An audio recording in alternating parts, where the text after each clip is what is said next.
pertemuan yang terakhir. Terakhir Insya ini, Allah. Masya Allah. Dan kayaknya kalau ngomongin soal perempuan peradaban, Ya. itu rasanya kurang lengkap kalau kita nggak membicarakan salah satu tokoh perempuan juga Indonesia yang beliau meninggalkan warisan yang masih bisa kita rasakan sampai sekarang, yaitu pendiri Organisasi Aisyah Aisyah, Muhammadiyah, betul sekali. yaitu Nyai Walidah Ahmad Dahlan. Nyai Walidah Ahmad Dahlan. Coba, mungkin bisa diceritakan tentang beliau juga. Iya, Nyai Walidah dikenal karena namanya itu dilekatkan dengan nama suaminya ya, Kiai Haji Ahmad Dahlan. Iya. Dari hubungan keluarga mereka ini sepupu. Jadi sepupu. Kiai Haji Ahmad Dahlan adalah putra Ketip Abu Bakar, salah seorang penghulu Keraton Yogyakarta. Sementara Nyai Walidah ini adalah putri Kiai Muhammad Fadil, adik dari Kiai Abu Bakar, yang juga adalah seorang penghulu Keraton Yogyakarta. Jadi kalau Kiai Haji Ahmad Dahlan itu anak dari seorang khatib, dalam bahasa Jawa disebut ketip di Masjid Gede Kauman, sementara Kiai Muhammad Fadil ini salah satu anggota Dewan Penghulu Keraton Yogyakarta yang berkantor di sekarang namanya sebelah utara masjid itu ada namanya Pengulon, itu tempat para penghulu. Penghulu ini ya maksudnya adalah Dewan Agama yang menasihati Sultan soal-soal urusan keagamaan dan menjadi yang membidangi urusan-urusan keagamaan di keraton. Gitu. Berarti sangat dekat juga hubungan mereka dengan Keraton Jogja. Ya, karena memang mereka sekaligus adalah bangsawan dan ulama. Konon salah satu nenek dari Kiai Haji Ahmad Dahlan maupun Nyai Walidah ini adalah putri dari seorang pangeran di Keraton Yogyakarta. Dan nanti Kiai Haji Ahmad Dahlan selain dengan Nyai Walidah itu juga menikah dengan adik Kiai Muhammad Munawir. Kemudian juga menikah dengan salah satu cucu Sri Sultan Hamengkubuwono VII, putri dari Pangeran Hadinegoro. Jadi keluarga ini keluarga ulama sekaligus keluarga bangsawan ya, yang kemudian sangat akrab dengan kehidupan di keraton maupun kehidupan keulamaan di kampung yang sekarang namanya Kampung Kauman. Jadi dua-duanya Kiai Ahmad Dahlan maupun Nyai Walidah ini adalah putra-putri Kauman ya. Jadi kalau di film Ahmad Dahlan digambarkan waktu kecil mereka sudah saling mengagumi karena bermain-main di sekitar area Masjid Gede ya. Dahulu Masjid Gede ini dikelilingi kolam air yang cukup luas sehingga kemudian anak-anak suka bermain di situ dan lain sebagainya. Nah, ketika Kiai Haji Ahmad Dahlan pulang dari haji pertama kali, karena beliau berhaji sampai berapa kali ya. Yang pertama saat beliau kemudian juga berguru kepada Syekh Ahmad Khotib Al-Minangkabawi di Masjidil Haram gitu ya. Itu ketika pulang ke Indonesia maka beliau dinikahkan dengan Nyai Walidah ini, Nyai Walidah yang kemudian mendampingi beliau sampai akhir hayatnya. Masya Allah.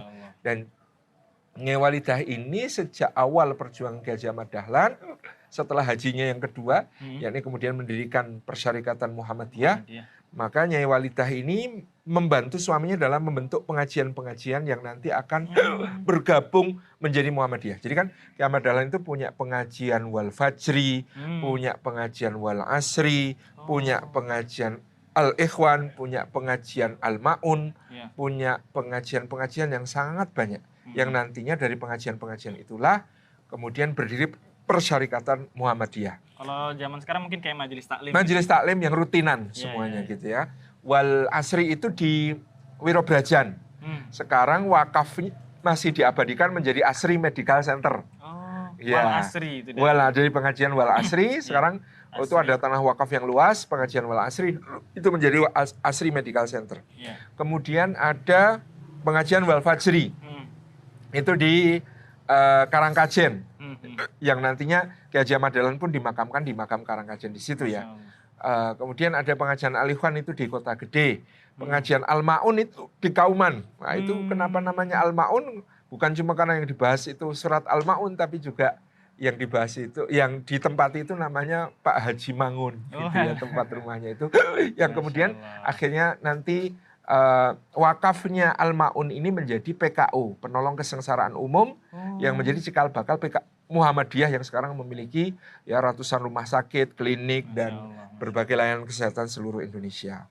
Kemudian Nyai Ahmad Dahlan ini punya pengajian khusus perempuan, namanya Sopo Tresno. Sopo Tresno. Jadi pengajian ini didirikan Nyai Ahmad Dahlan untuk ibu-ibu, tapi sesekali Kiai Haji Ahmad Dahlan menjadi guru tamu. Nah, secara rutin Nyai Ahmad Dahlan yang kemudian memberikan pengajian di Sopo Tresno ini, dan Sopo Tresno ini banyak cabang. Jadi kalau Kiai Ahmad Dahlan pengajiannya di berbagai tempat beda namanya. Iya. Kalau Nyai Walidah pengajiannya namanya sama di mana-mana Sopo Tresno. Jadi bahkan ada Sopo Tresno di Yogyakarta, Sopo Tresno di Solo, nanti ada Sopo Tresno di Pekalongan, sampai Sopo Tresno di Surabaya. Jadi sangat luas ya.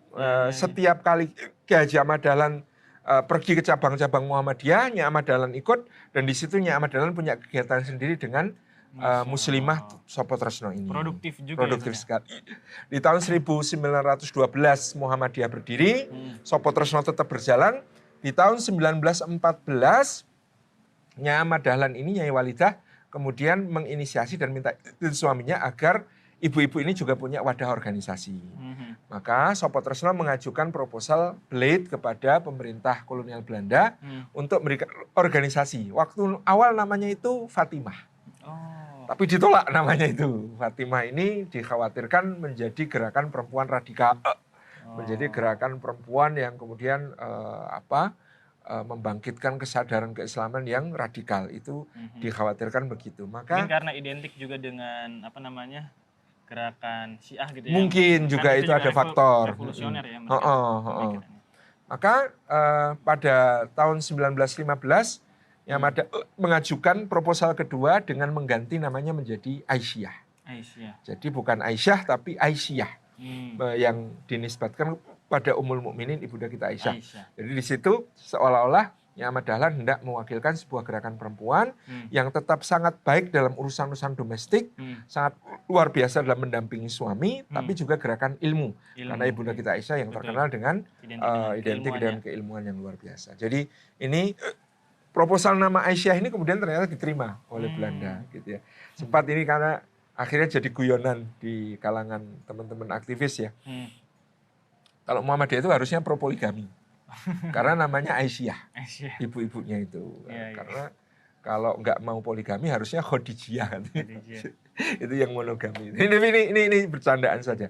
Bahwa kemudian Nyai Ahmad Dahlan ini seorang, Masya Allah, bunyai yang progresif, bunyai yang sangat tangguh ya. Bahkan setelah wafatnya suaminya, Kiai Haji Ahmad Dahlan di tahun 1923, Aisyah ini terus berkembang. Bahkan kemudian Aisyah di tahun 1917 itu dimasukkan ke dalam organisasi, bagian dari organisasi Muhammadiyah khusus untuk mengurusi perempuan. Sehingga sejak saat itu bapak-bapak Muhammadiyah tidak lagi mengurusi kaum perempuan, karena kaum perempuan secara otonom diurusi oleh Aisyah.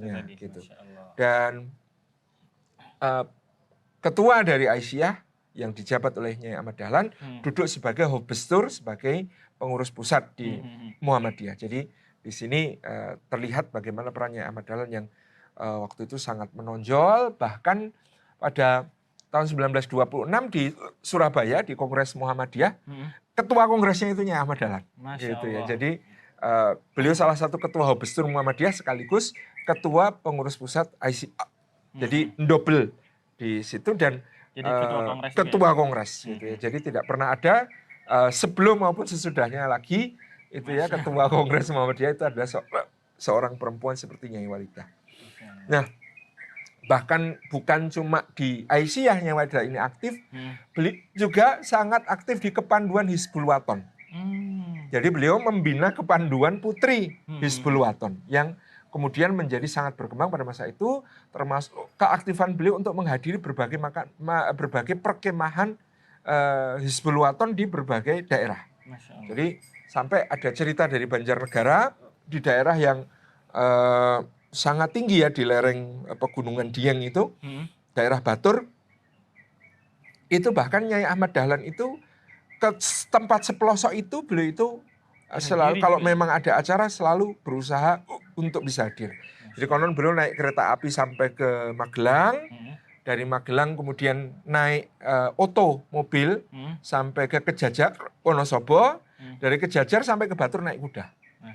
Jadi menempuh perjalanan seberat itu untuk menuju ke tempat-tempat yang memang di sana beliau membina Aisyah ya, dan sekaligus tadi mengunjungi perkemahan-perkemahan Hizbul Waton.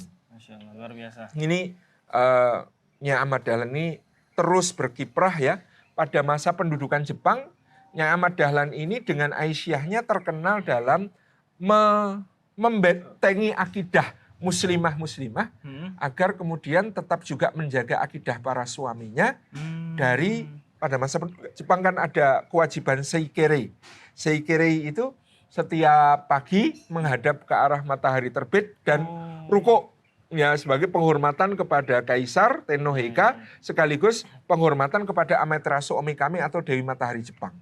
Nah, Nyai Ahmad Dahlan menyatakan hal ini tidak boleh dilakukan oleh seorang muslim dan muslimah dan setiap muslimah punya kewajiban. Kalau suaminya bekerja berdinas di pemerintahan maka mereka harus berani untuk menolak seikere gitu ya, menolak untuk rukuk kepada Dewi Mataharinya Jepang seperti itu. Masya Allah. Jadi bahkan waktu itu karena sulitnya tekanan Jepang yang luar biasa sampai akhirnya Nyai Walda termasuk yang menggas kalau memang harus hormatlah dengan cara yang tidak nyerempet syariat. Karena kalau ruko atau sujud itu khusus ubudiyah. Maka kemudian Nyai Ahmad Dahlan mengatakan kalau menghormat dengan cara seperti ini tidak apa-apa. Tapi kalau ruko haram. Itu yang kemudian diikuti oleh para aktivis Muhammadiyah yang kemudian berdinas dan kemudian mereka dipaksa untuk melakukan seikere, mereka menggantinya dengan hormat. Itu gitu diizinkan oleh Jepang? Dan itu akhirnya diizinkan karena penjelasannya masuk akal dan kemudian Nyai Ahmad Dahlan ini dalam menekankan pada para muslimah juga luar biasa. Dan masa kemerdekaan Nyai Ahmad Dahlan ini termasuk yang paling aktif dalam mendukung gerilya perjuangan dan termasuk beliau ini mendirikan dan menghimbau semua cabang-cabang Aisyah untuk mendirikan dapur umum untuk para pejuang.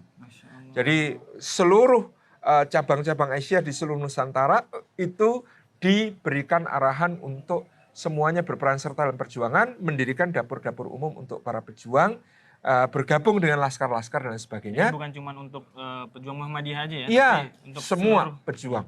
Dan bahkan pada masa revolusi fisik itu, ketika dilakukan rekrutmen TKR ya mulanya, Tentara Keamanan Rakyat kemudian menjadi Tentara Republik Indonesia, Nyai Ahmad Dahlan itu termasuk yang giat menyemangati aktivis-aktivis Muhammadiyah untuk masuk dinas militer, untuk masuk dinas tentara dan mereka tidak boleh melupakan jati dirinya sebagai kader Muhammadiyah, tapi berjuang untuk Indonesia. Dan beliau sering ya bersama Jenderal Sudirman. Kebetulan Jenderal Sudirman ini kader Hizbul Wathan, kader Muhammadiyah, guru Muhammadiyah dan sangat dekat dengan Nyai Ahmad Dahlan sejak muda. Sehingga Jenderal Sudirman ini dalam melakukan rekrutmen tentara Indonesia tadi dengan pengen memasukkan sebanyak-banyaknya unsur Muhammadiyah untuk berjuang bersama beliau di tentara, ini dengan salah satu juru bicaranya adalah Nyai Ahmad Dahlan. Sampai tahun 1946 akhirnya Nyai Ahmad Dahlan ini karena sudah sepuh dengan kondisi perjuangan yang juga sangat berat, akhirnya wafat dan pada saat itu beliau dimakamkan sesegera mungkin. Dari sejak wafat sampai penguburan itu hanya selisih 4 jam. Di tahun 46 itu rakyat berbondong-bondong sampai konon untuk mengantarkan jenazah beliau yang disolatkan di Masjid Gede Kauman itu sampai alun-alun meluber ya orang-orang yang melayat, orang-orang yang takziah dan Republik Indonesia diwakili oleh Mr. A.K. Pringgodikto, Sekretaris Negara dan juga Menteri Agama H.M. Rashidi mewakili pemerintah Indonesia melepas jenazah Nyai Walida Ahmad Dahlan. Dan di tahun 1971 Presiden Soeharto mengeluarkan SK Presiden pengangkatan Nyai Walida Ahmad Dahlan sebagai pahlawan nasional Indonesia. Luar biasa sekali. Dari kisah Nyai Ahmad Dahlan dan juga kisah para perempuan peradaban ini, ada banyak banget pelajaran yang kita ambil. Bukan cuma buat perempuan ternyata, buat laki-laki bahkan buat saya pribadi juga. Ada banyak iktibar ya. Perjuangan itu memang butuh pengorbanan, kemudian juga butuh tekad yang kuat. Dan pastinya nggak mudah, itu yang bisa kita ambil dari pasti harus ada pengorbanan dari Nyai Ahmad Dahlan ini dan juga kisah-kisah perempuan peradaban secara umum. Semoga kisah-kisah yang kita simak selama 29 hari ini, selama di bulan Ramadan ini, bisa membantu kita untuk lulus dari madrasah Ramadan menjadi hamba selain bertakwa juga lebih khalifah visioner. di bumi, menjadi insan-insan peradaban, insya Allah.